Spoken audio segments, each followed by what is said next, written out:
আলাউদ্দিন জিহাদিরা হলো খাটের নিচে লুকালুকি।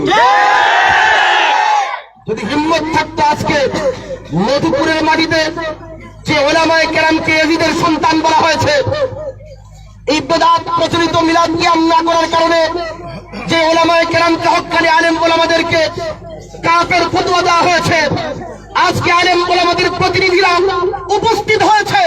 আমরা প্রশ্ন রাখতে চাই, আলাউদ্দিন জিহাদিরা তোমরা কোন উম্মত পালিয়েছো?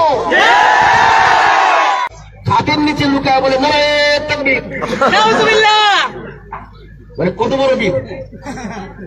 এই সমস্ত তোমরা পালিয়ে বেড়াও, আবার পালিয়ে পালিয়ে গিয়ে নারে তাকবীর স্লোগান দিয়ে বলবা যে তোমরা জিতে গেছো। এই বাটপারি, ধোঁকাবাজি, প্রতারণা মধুপুরের মাটিতে হতে দেওয়া হবে না।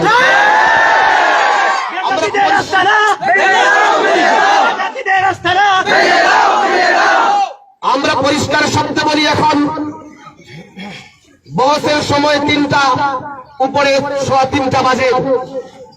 আমরা মধুপুরের মাটিতে আছি। আমরা শুনেছি আমাদের মিলাদ কিয়াম পন্থী জিলাপি ভাইরা ডরে পলাইতে পলাইতে ঘাটাইল গিয়া পলাইতে মধুপুরের সীমানা পার হয়ে গেছে।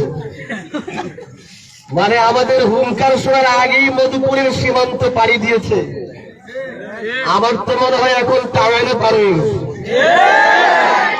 এই জন্য আমরা পরিষ্কার শব্দে বলি, দ্ব্যর্থহীন ভাষায় বলি যে দিন বিষয়ে বাড়াবাড়ি করা আমরা পছন্দ করি না, কিন্তু হক দিনকে কেউ যদি কলুষিত করে চ্যালেঞ্জবাজি করে তাহলে তাদেরকে আমরা ছাড়তে রাজি নই।